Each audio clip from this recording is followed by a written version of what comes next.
Hey, Portia. Hey, Bella. Hi, guys. Welcome back to another entry. Welcome back to another entry of Jackie's Journal. Before I start, I want to say, just want to answer. People were asking me what happened to me last week. They were looking for my videos last week.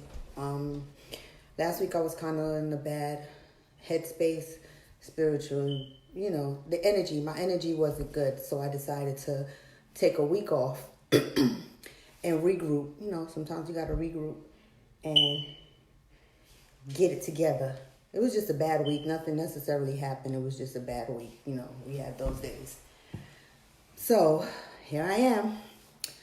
This week, my journal entry is it's not necessarily, I made an entry, but it wasn't necessarily an entry that I had previously written in my journal.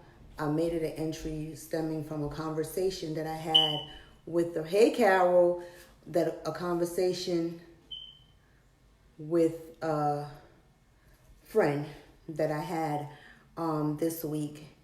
And in that, hey Kiana, in that conversation, it triggered something in my head that made me stop to think. And it took me back to, you know, situations that I was in. So I'm going to give you a brief background on the situation. I'm not going to say who the person I had the conversation with. Hey, Graciela. I'm not going to say whether it's a he or she. If I slip, then I slip. But I'm going to try really hard not to say who the sex of the person is, because in this Hi Omar, in this conversation, it can be either male or female. Okay, so here's the background. I have a friend who is married, and when I met my friend a few years ago, in the conversation, we had a conversation, and it was based on the fact that the spouse in this situation was cheating. At this time, Lola, the spouse that was cheating was already cheating with the person they were cheating with for a couple years. Fast forward to now, that spouse is still cheating with the same person, and it's been maybe like 10 plus years. Oh yeah, 10 plus years. So we were having this conversation because my friend now is also seeing someone outside of the relationship, outside of the marriage. And the person that my friend is having a relationship with now is definitely getting more attached to my friend, and my friend is getting more attached to the person. And, you know, the other person is trying to figure out, well, you know, what's going on? What are you doing? What's going on with your life? What are you going to do? So I asked my friend, and I've asked the question a few times, how long are you going to remain either in the marriage or in the outside situation? What are you going to do? Because at some point, there has to be some type of resolution or something. The issue is this. If the spouse in the situation has been dealing with this other person for 10 years, and it's no longer just, oh, they're just cheating, they're just messing around. Because now that's just a full-blown relationship. People are married for less than 10 years. And you're seeing somebody outside of your marriage for 10 years, you guys are in a full-blown relationship. The only thing is you guys don't live together. At the time when I first found out a few years ago, when they first told me about it, the question came up, well, why are you there? Get this.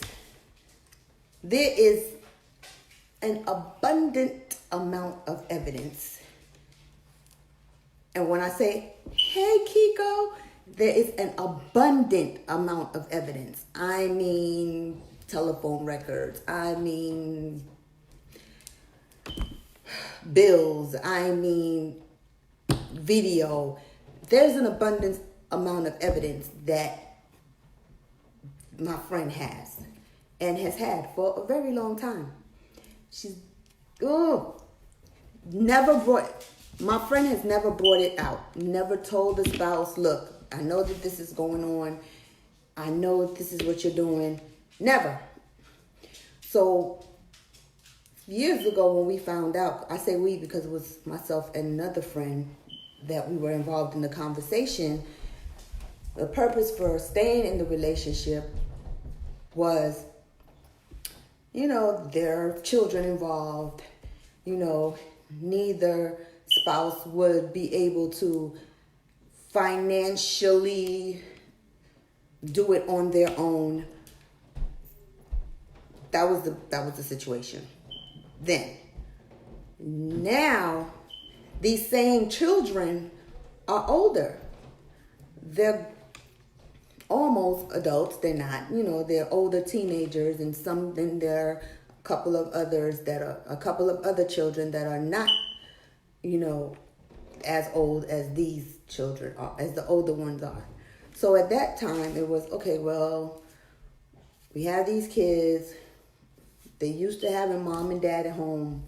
Want to make a life for them. Don't want to disrupt that. Can't afford to go out on my own. That was that was the reason for staying in the marriage at that point. Granted, I've never, and I will probably never tell anyone that's having issues in their marriage or relationship, or you need to get out, leave that person, or don't, just get out, because I don't think that it's my place. I think that everyone deals with whatever's going on in their relationship in their own way. They figure out how to fix whatever the problem is, or on their own. It's nothing that I can really say to make that person go, girl, boy, sir, ma'am, get out. See how I caught that? Thought I was going to say what sex it was, but I caught it. There's nothing that I can say to tell that person, look, because if they're not ready, then they're not ready.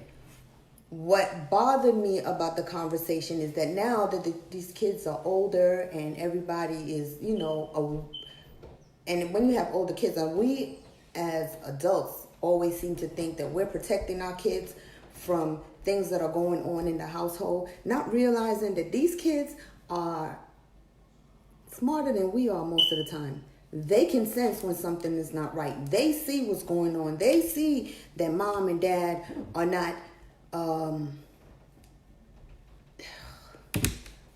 they're not doing what married couples do. They're not loving with each other. They barely communicate.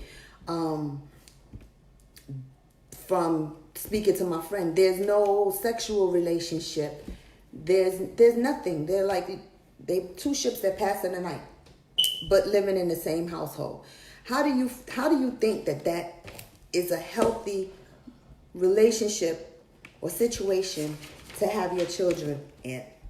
And when I thought about that, I thought about myself when I was in my toxic relationship, when, it was abusive. So when I was in that relationship, and people now, ask me, well, why did you stay in that relationship so long? And why did you put up with that? And my automatic answer would always be, well, I had these 4 sons. They were living, we had a mother, father in the house. They had a nice home. They had everything that they wanted. everything that they wanted, clothes, whatever. They were well taken care of. They had this great, great father figure. This is in my mind. To them, I didn't want to take them out of that.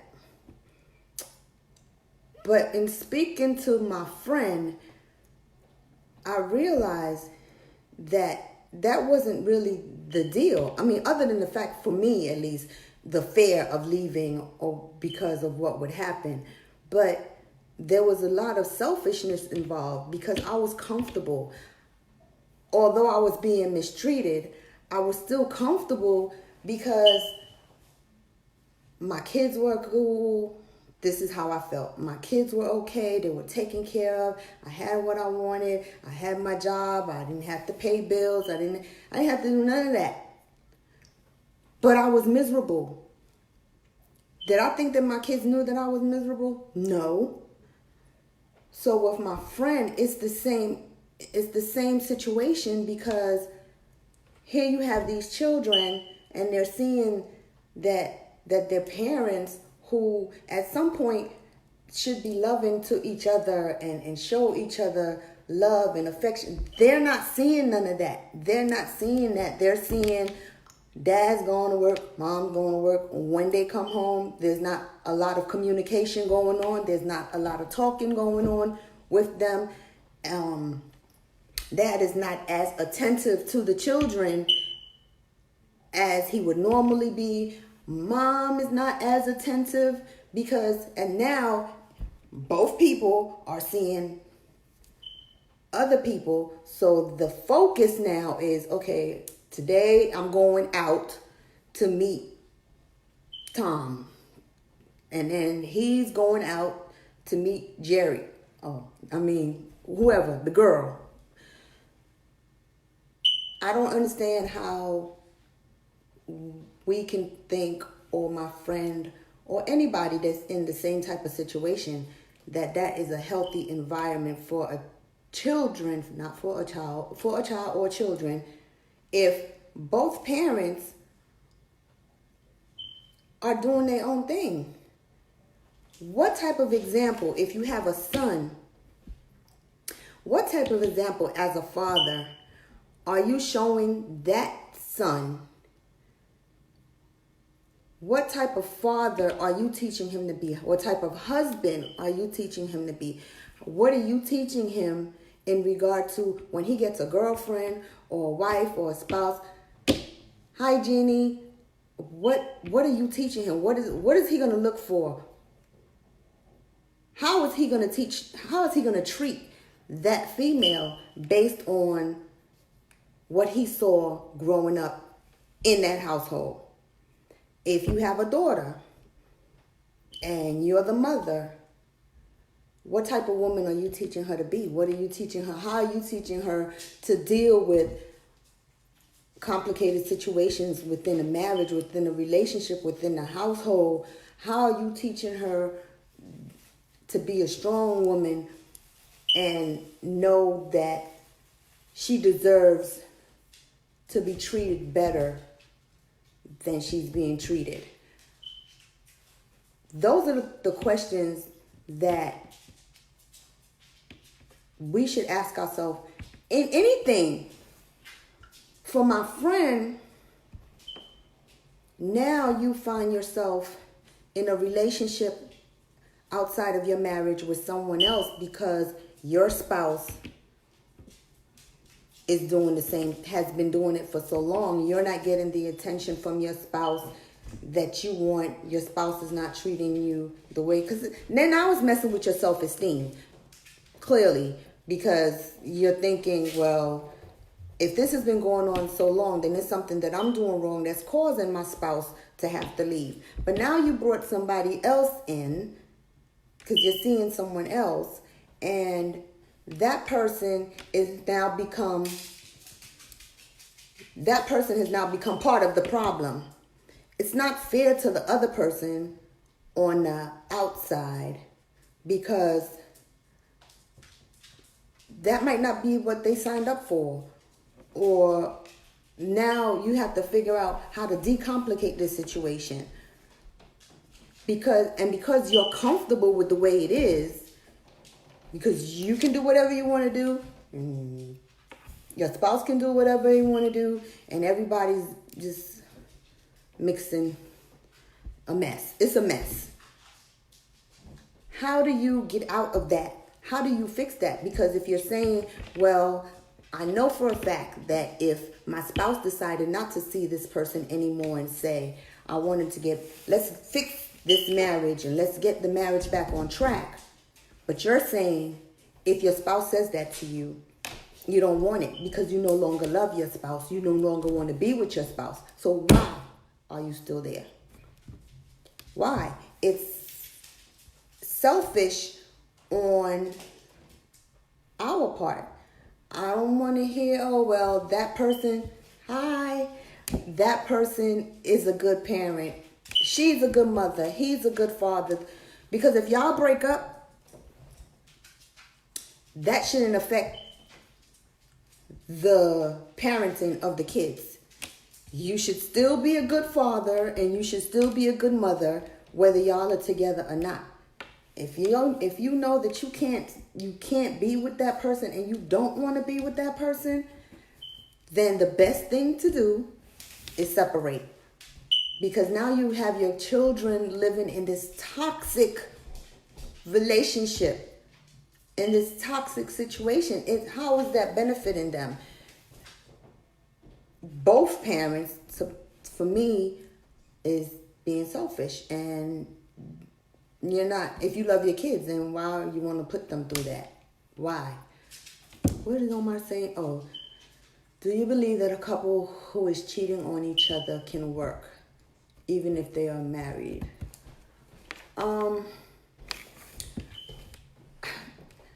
I don't know. I mean, I know that there are couples that have been cheating or have gone through relationship situations where they're cheated and then they fix it and it gets better.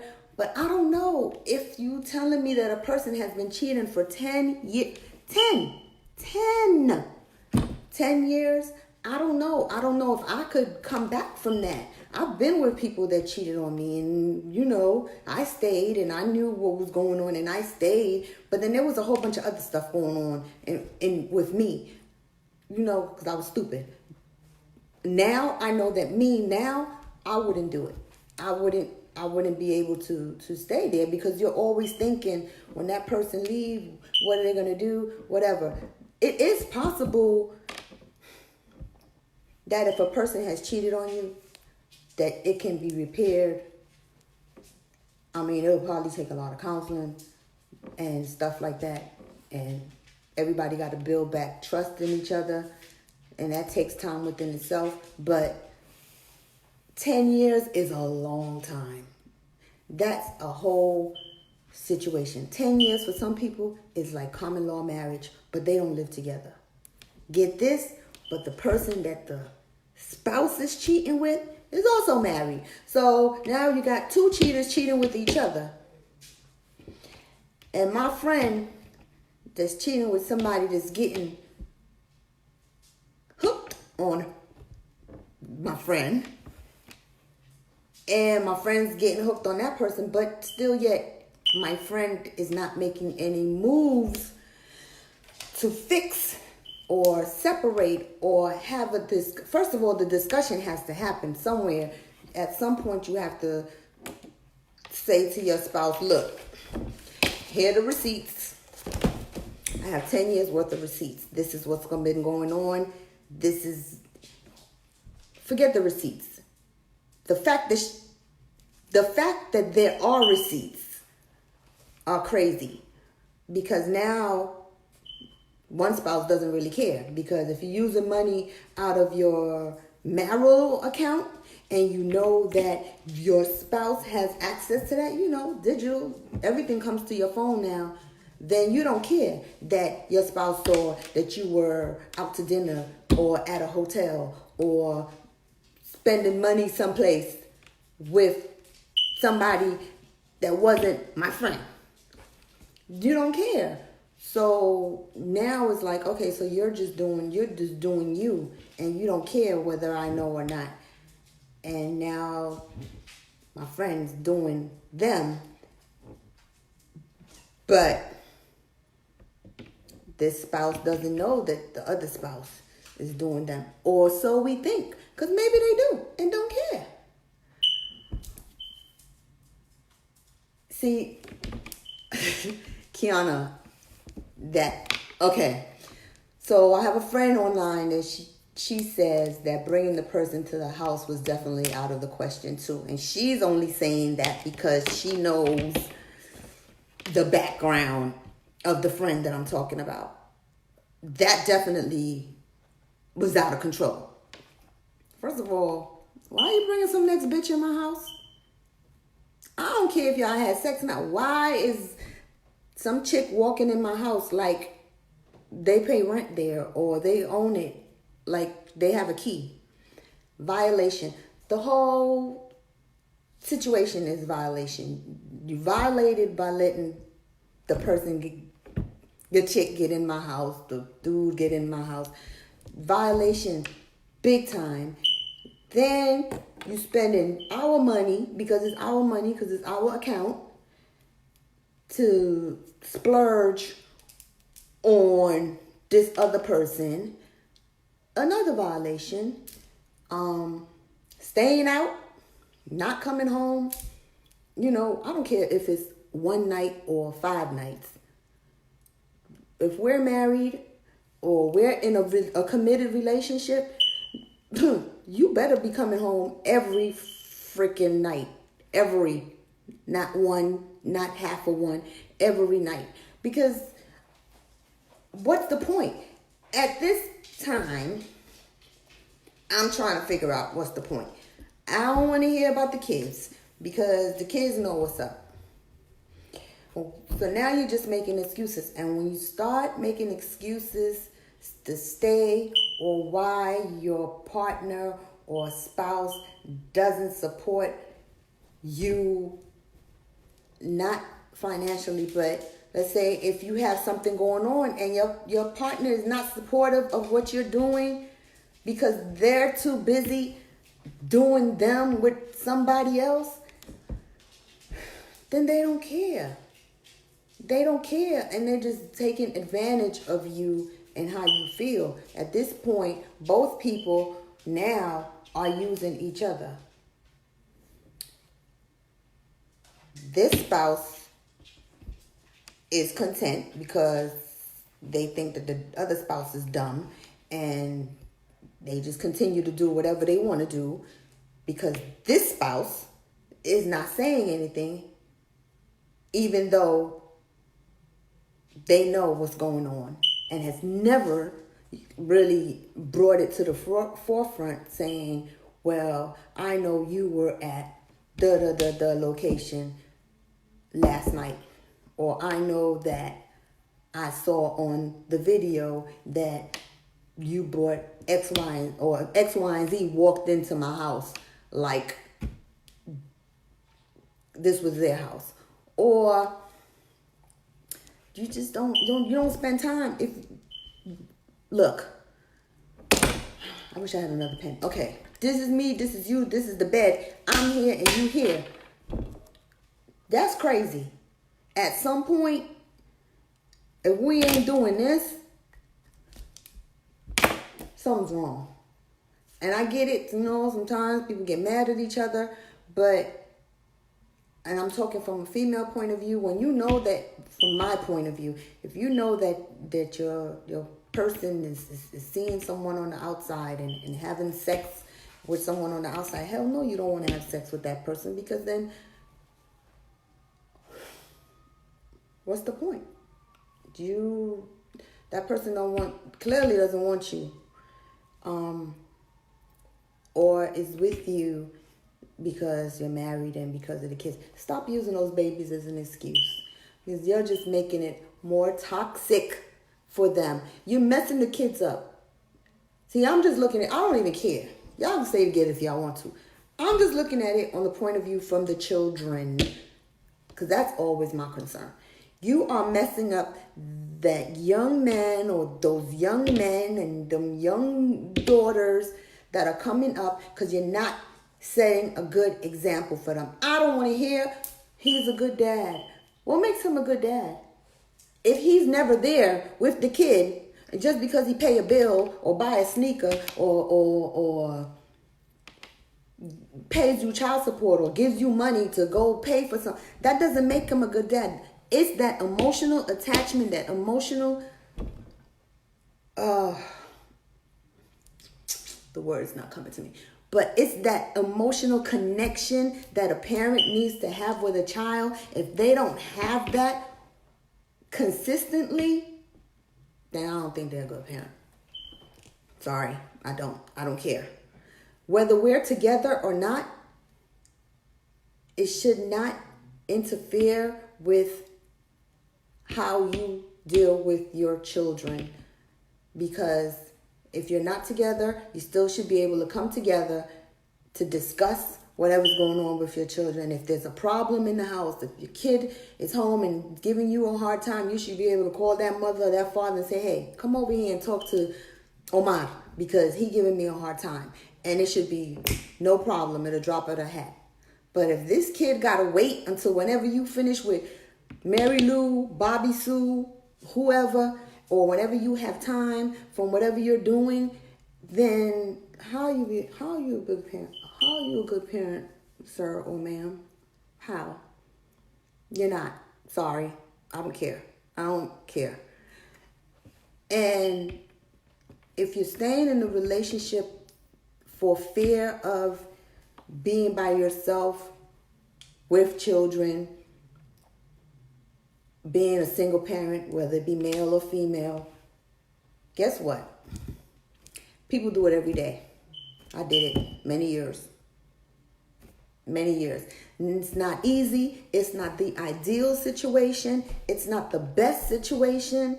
But if it's better than staying in a toxic relationship where there's no love, where you are unhappy, or where your spouse is in a full-blown life, whether it be 1 day a week, 2 days a week, whatever, with somebody else,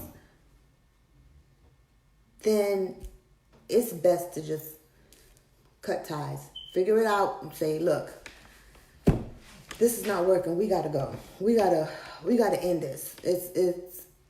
It's sad, but it's a fact. And when I was talking to my friend, and I felt my friend's pain, because I know that she did. I did it. I was trying really hard, but okay. So I know that she's conflicted. I know that she's, trying to figure it out for herself. I know that she's, she doesn't really know. She knows what she wants to do, but she's afraid. But at some point, you have to bite the bullet, because if you're not happy, it's nothing worse than when you go home and you think that, the person that's supposed to be there with you, the person that you said your vows with, for better or worse, sick or death, do you part, all that stuff, is supposed to be there for you, and they're not. I mean, you could come home from a bad day and you just want somebody to talk to, or you just might want somebody you just want to lay down and lay on your man or woman's chest and just lay down and just not talk, just enjoy each other. And you can't, because that dude is laying down and enjoying somebody else. And then now you have this other person that you're going to go lay down with or whatever. But it's not the same, because you have to get up and come back to the toxicness, the toxicity of what you've created, because you created it, because you put up with it for 10 plus years. What is that doing to you? Emotionally, mentally, physically. it takes, after a while, it takes a toll. And I know that although my friend might not think about it, I know I would think about it like what am I doing? Like, when am I going to have enough balls to tell dude, look, clearly this marriage is over. I'm not happy. You're cheating, been cheating. I have proof. And it's not a he said, she said situation. Because, you know, people are messy. They'll lie and say, oh, yeah, your man. This is not one of those situations. This is a situation where the receipts are about as thick as this book. Okay? I've seen some of them. This is serious. So, why? Why are you there, my friend, who I care for dearly? I just think it's time for somebody to have that conversation and say, look, let's go. We've created a bad situation for our children. I know, I get it. Yeah, she will do it when she's ready. But in the meantime, she still has to think about these children that she has at home. And when she's ready, sometimes you have to step out of that when you're ready situation, because and now you're thinking about yourself. You have to think about the children that's growing up inside of this. And then when things start going wrong, the thing is that you start putting all this pressure on these kids because you don't want them to do or go through what you've gone through, but then you're not showing them any different. You understand what I'm saying? I was in a bad relationship. I was in an abusive relationship, and through the grace of God, no, I stayed longer than I should have as well, and I left when I was ready. But if I had more guidance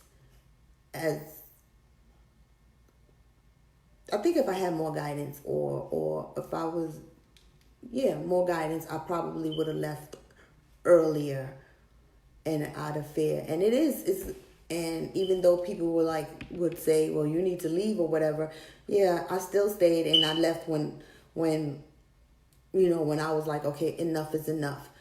But I just feel like now in this day and age where kids are so susceptible to so much things, that it's our job as parents not only to protect their well-being, but they can protect what you see at home.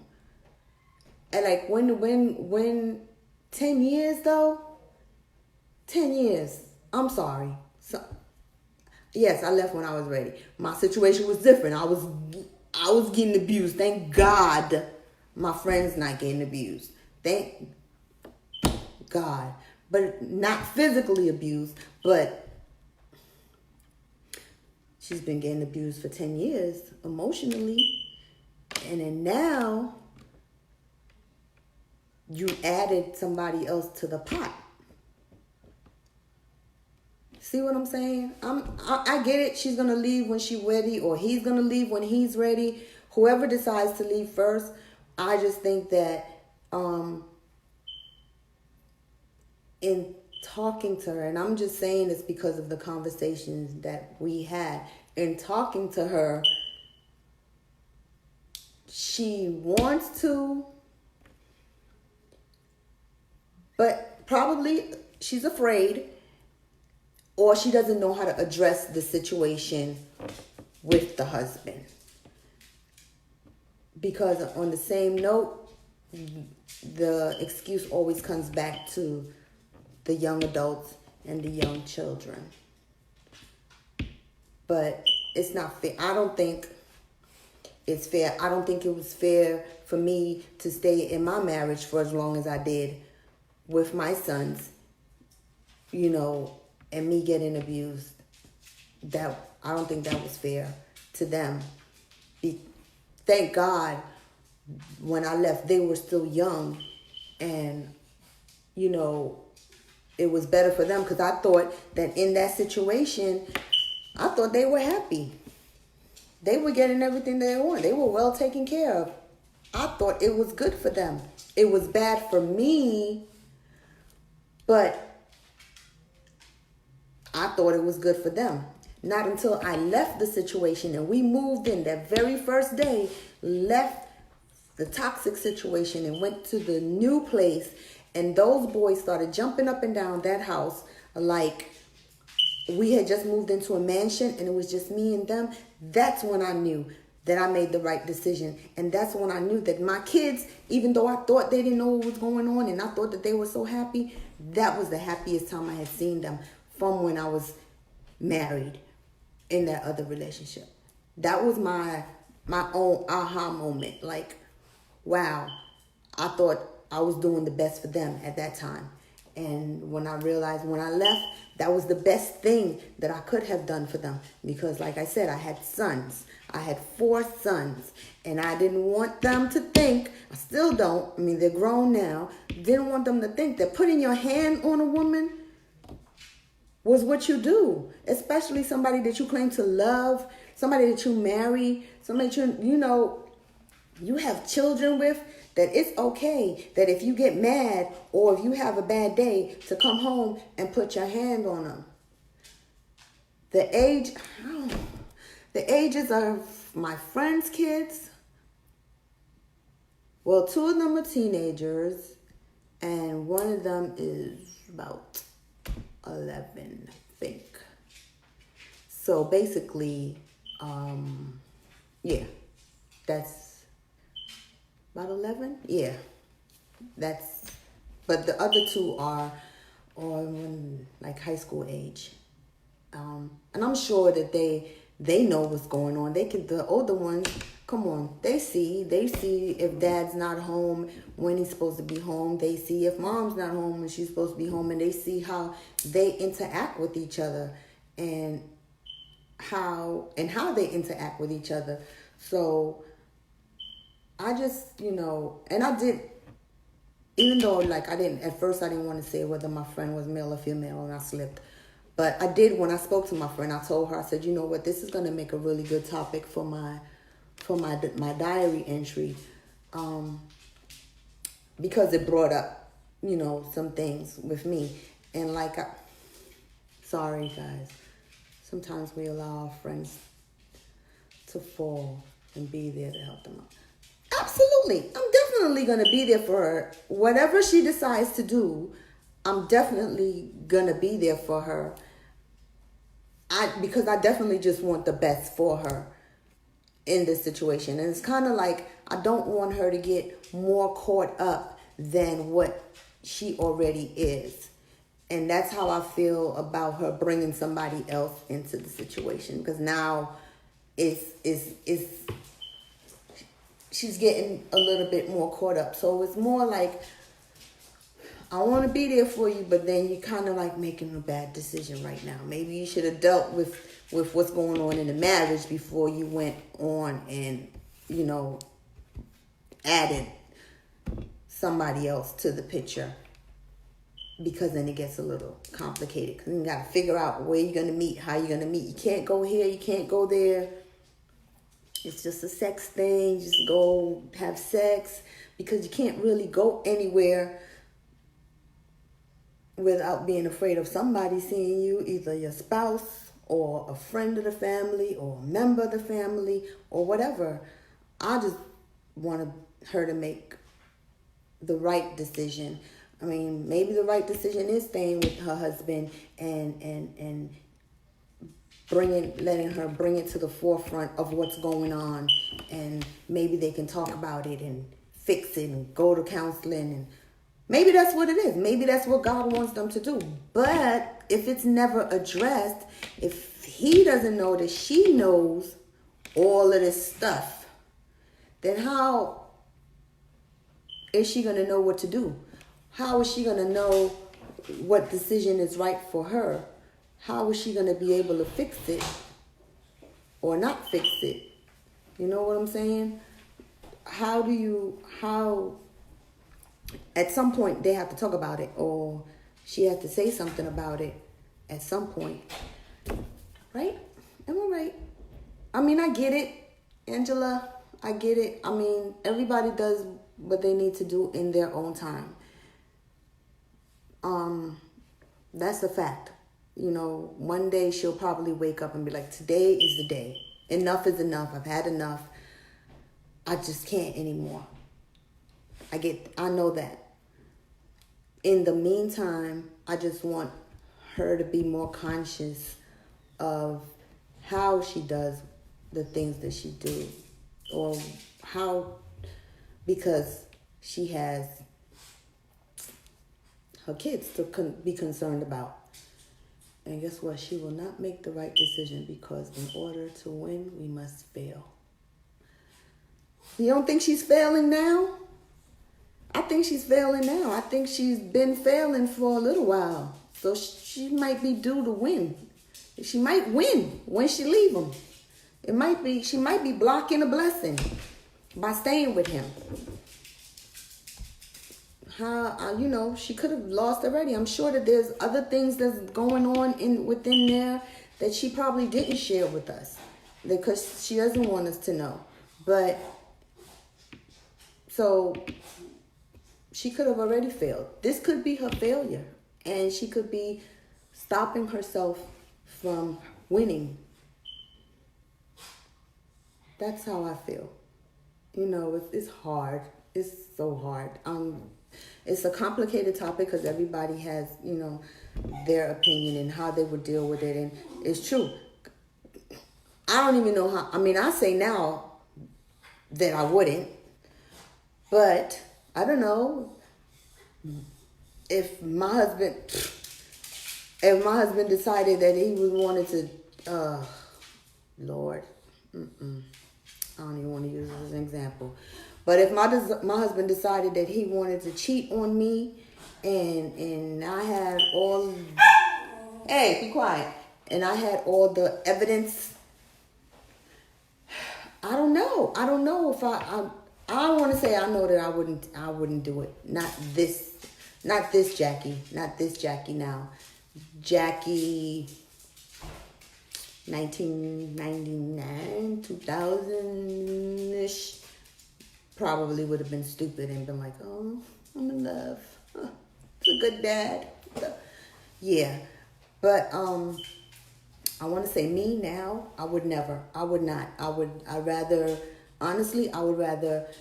be by myself than be in a relationship where I'm either abused physically, emotionally, I can't, not again, because I've been there. So I keep my friend lifted. We talk and I hear her out, and she listens, and I know that she's listening and she gets it. But like Angela said, all in her time, whenever she's ready. And I know that she's gonna get up one day and say, enough is enough. I'm hoping, or say, I'm not gonna see this person anymore, or what? Oh, excuse my daughter in the background. Or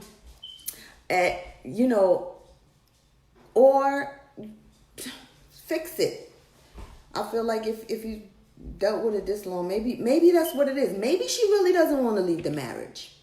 Maybe she's somewhere deep down inside, she's hoping to repair it, and she's just not saying that.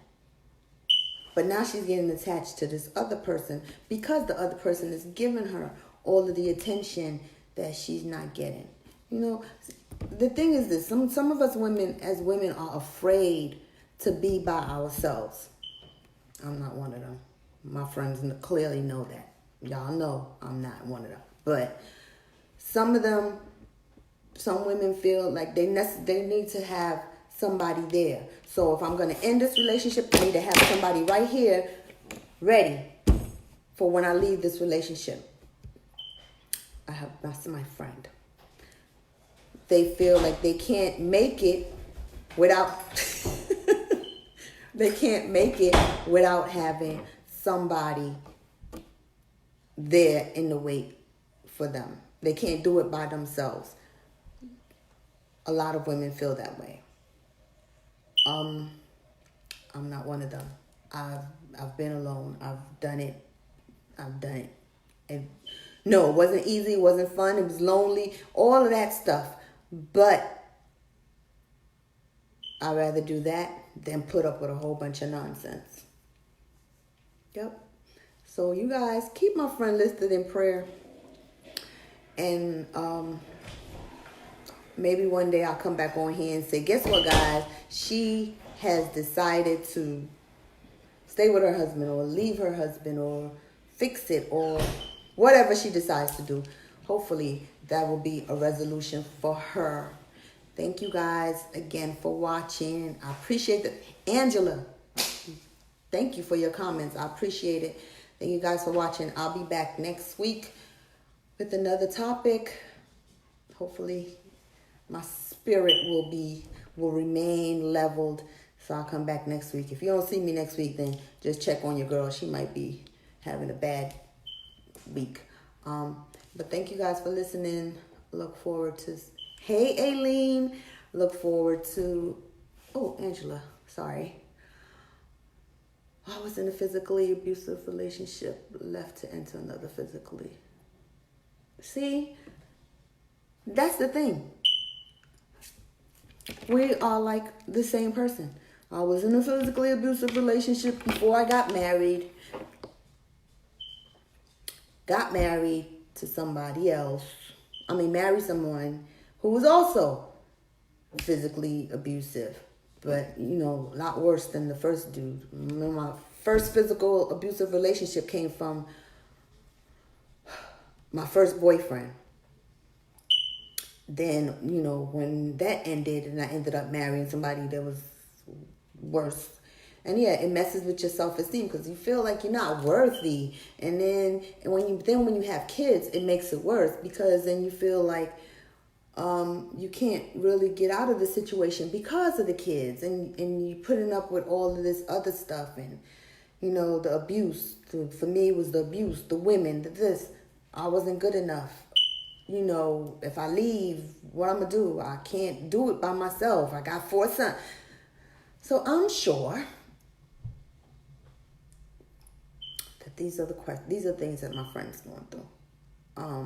It took a long time. Building self-esteem takes a long time. It really does.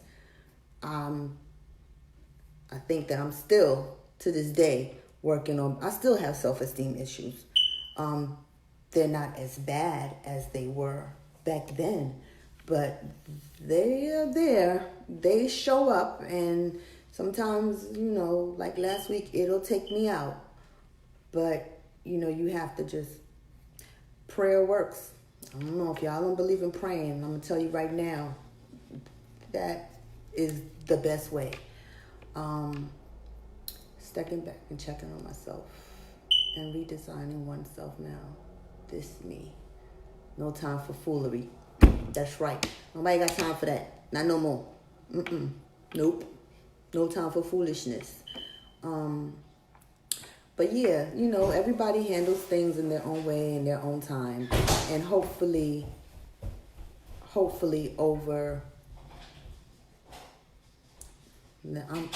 I gave her a timeline. She's probably not going to follow it. But that's my friend. She's a little Pollyanna. She's always in good spirits. I love her energy. She has good energy. She's very positive. So that's why it kind of bothers me that, she's going through this and has been going through this for so long. So I definitely only want the best for her because she's genuinely a good person. But I know that there's like some self-esteem stuff in there. And it messes with your head. You've been married for 20 plus years. And for half of those years, the person that you've been married to has been cheating on you. That is bad. That's really, really bad. And I just pray for her to be uplifted out of the situation, or for the if God wants them to be together, and if it's meant for them to be together, then I pray that happens. But whatever it is, it all starts with them talking, and that's what they don't do. He don't talk, she don't talk. Because what happens is all this stuff that she's finding and she sees, it builds up and it builds up. I know. I did. It happened to me. It was build up stuff. I knew all of this stuff and I never said anything because I was scared that nigga was going to fuck me up. Ooh, child, sorry. But that's how I felt. That nigga was going to fuck me up if I said something. So everything that I found, every evidence, every phone call that I got, I never said anything. And it just stayed in there and it was eating me alive. Eating me alive. There was nothing that I could do because I was afraid. And then I like my lifestyle. I like being able to go shopping every week and spend my paycheck on myself. I like that my kids had brand new Jordans as soon as they came out. I was good. I wanted them to be okay. We had a nice home. All of those things were excuses. Of course, I didn't figure that out until afterwards. Took me years to figure that out. Excuses. Those are excuses that we make to remain in a situation that's comfortable for us, even though it's not healthy for us or the children that are a part of us. It's not. So we make excuses to sugarcoat it and cover it up and wrap it up in a nice bow. And when you go out and you put on your fancy clothes and everybody out there thinking, yo, you got it made. Them kids always look good. She always look good. Her hair's always on. Guess what? You still got to go back in that house. And that's where all the prettiness and all the bows and all that shit come off. And that's your reality. So that's your reality, that's your sanity, that's your safety. The place that you're supposed to be safe and happy is in your home. And if you're not that in your home, then that's a problem. That's a problem. You're supposed to be able to go home and be just as happy as when you go outside in the street. Or have someone there that you can share with. If you don't have that person, and that person is making you miserable, or you just lay up and thinking about, it's this day of the week.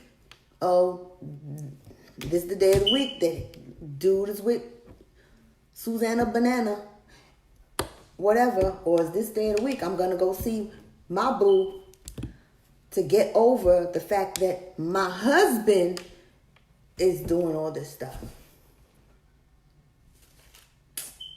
You know what I'm saying? So we as women, the reason why I didn't want to say whether it was a male or female that my friend was, is because that we tend to always think that men do things to women. When in reality, it can work the other way too. It can definitely work with a woman cheating on a man for all these years. And some people like, oh, man ain't gonna put up with that. But you know what? Some men do. Some men are so in love with their wives that they are blind to whatever else is going on. And that wife can be out there doing her, and he don't have anything about it.